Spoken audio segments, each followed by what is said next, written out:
John मैकचेन, प्रसिद्ध चित्रकार, ने अब्राहम लिंकन के जन्म की 100वीं वर्षगांठ के अवसर पर एक कार्टून बनाया था।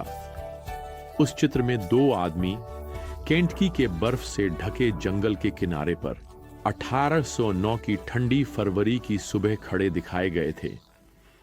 एक आदमी ने दूसरे से पूछा, तो यहां क्या खबर है? और दूसरे आदमी ने जवाब दिया, ओह, कुछ खास नहीं। खैर, टॉम लिंकन के केबिन में एक नया बच्चा हुआ है, बस यही सब है।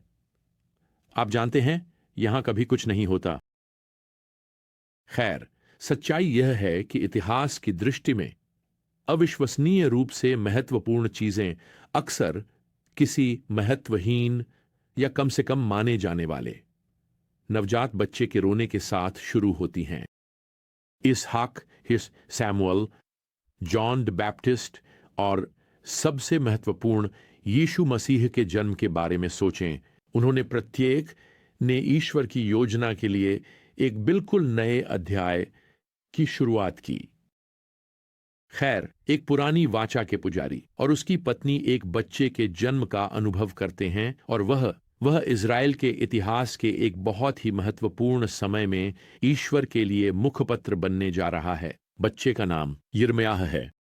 उस पुस्तक के पहले पद बिसही में जो उसके नाम से है, हमें बताया गया है कि यिर्मयाह हिल्किय्याह का पुत्र था, जो बिन्यामीन के देश में अनातोत में रहने वाले पुजारियों में से एक था।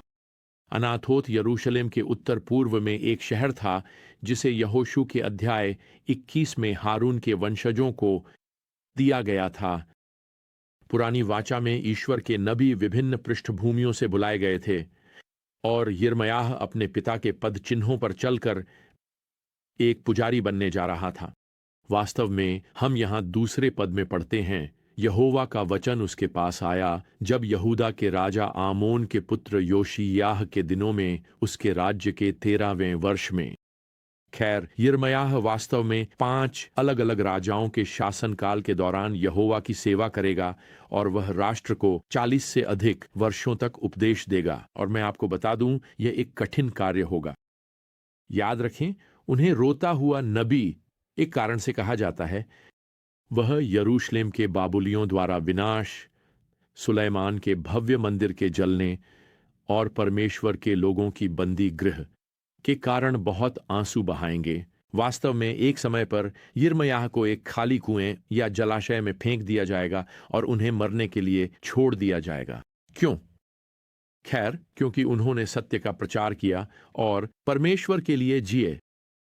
शायद अभी आपके जीवन का सबसे अच्छा समय नहीं चल रहा है। शायद आप भारी दबाव में हैं, और आप जो कुछ भी कर रहे हैं वह सही काम है। आप जो कुछ भी कह रहे हैं वह सत्य है। मैं चाहता हूं कि आप प्रोत्साहित हों जब हम यिर्मयाह के जीवन और समय के माध्यम से यात्रा शुरू करते हैं। वह जानता होगा कि आप कैसा महसूस कर रहे हैं। अब यहां अध्याय 1 में हमें यिर्मयाह को परमेश्वर का नबी बनने के लिए बुलाया गया है, और परमेश्वर उन्हें कुछ काफी चौंकाने वाली खबर देते हैं। यहां पद 5 में, मैंने तुम्हें गर्भ में रचने से पहले ही जान लिया था, और तुम्हारे जन्म से पहले ही मैंने तुम्हें पवित्र किया था। मैंने तुम्हें राष्ट्रों के लिए नबी नियुक्त किया। इस एक पद में प्रकट किए गए सत्य एक पूरी किताब को भर सकते हैं, और उनका हमारे जीवन के प्रत्येक पहलू पर भी प्रभाव पड़ता है। यहां परमेश्वर यिर्मयाह से कहते हैं, मैंने तुम्हें गर्भ में रचा। यहां हिब्रू क्रिया रचना का अर्थ है गढ़ना, शाब्दिक रूप से आकार देना, जैसे एक कुम्हार मिट्टी के बर्तन को आकार देता है। यिर्मयाह परमेश्वर की रचनात्मक कारीगरी थे।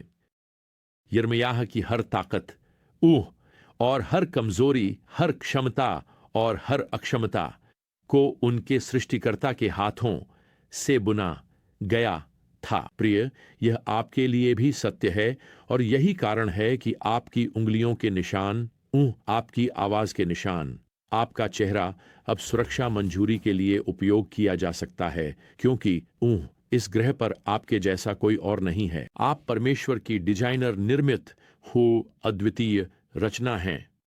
लेकिन ध्यान दें कि परमेश्वर समय में पीछे जाते हैं और यिर्मयाह से कहते हैं, गर्भ में तुम्हें बनाने से पहले मैं तुम्हें जानता था।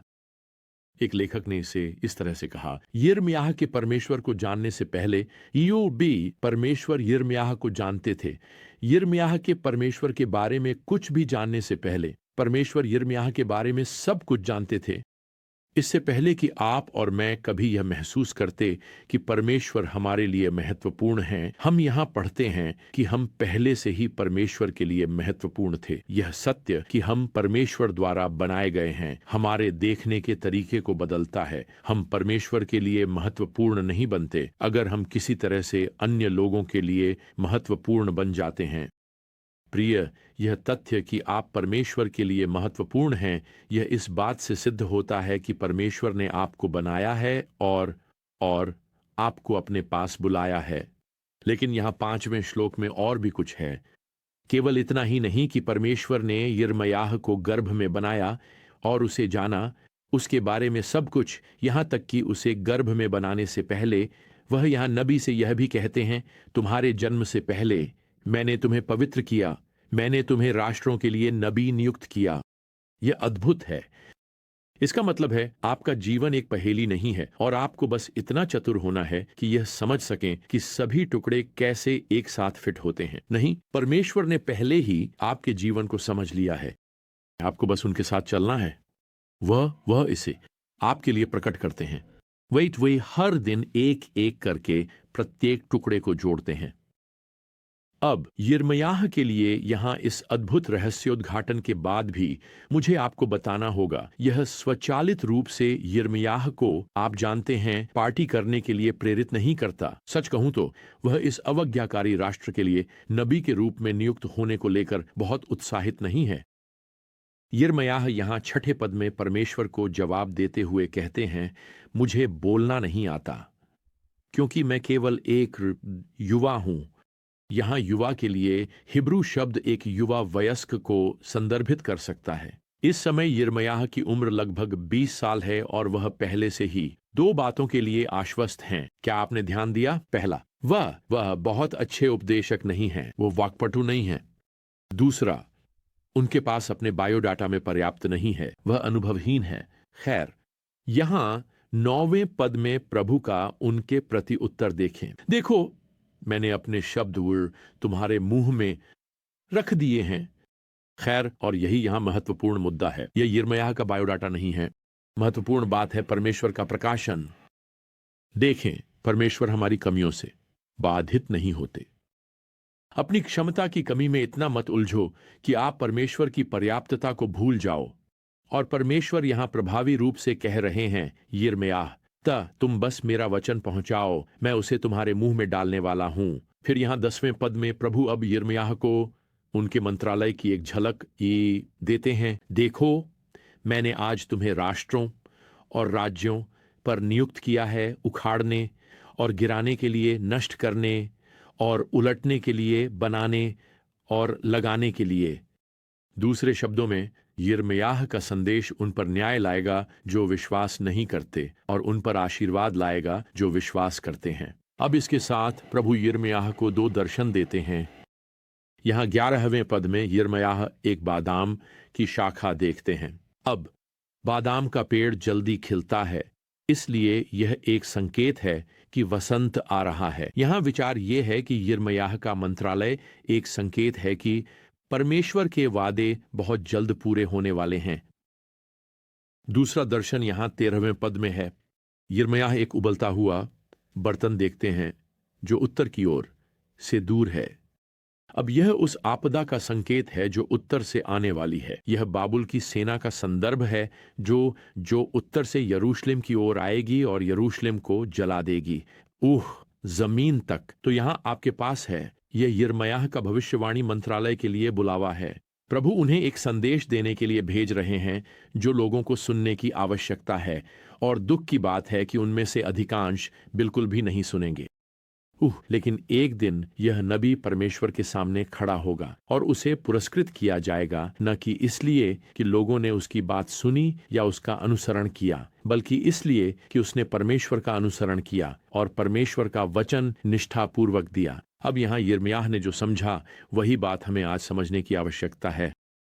परमेश्वर की दृष्टि में सफलता इस बात से नहीं मापी जाती कि कितने लोग आपकी बात सुनते हैं, कितने लोग आप जानते हैं आपके उपदेश डाउनलोड करते हैं, या कितने लोग आपका अनुसरण करते हैं, जिन पर आप प्रभाव डालते हैं। नहीं, सफलता इस तथ्य को स्वीकार करने में है कि परमेश्वर ने आपको जैसा बनाया है वैसा बनाया और आपको जीवन में एक उद्देश्य दिया है जो उन्होंने विशेष रूप से आपके लिए डिजाइन किया है। और वह उद्देश्य आज उतना प्रभावशाली नहीं लग सकता। यह हो सकता है, आप जानते हैं, यह बस एक और कपड़े धोने का काम हो सकता है, यह एक और मकई की फसल काटने का काम हो सकता है, यह एक और रविवार स्कूल का पाठ लिखने का काम हो सकता है। लेकिन प्रभु पर विश्वास करें, उनके साथ चलें और यिर्मयाह की तरह बाकी सब कुछ अपने सृष्टिकर्ता, अपने उद्धारकर्ता पर छोड़ दें।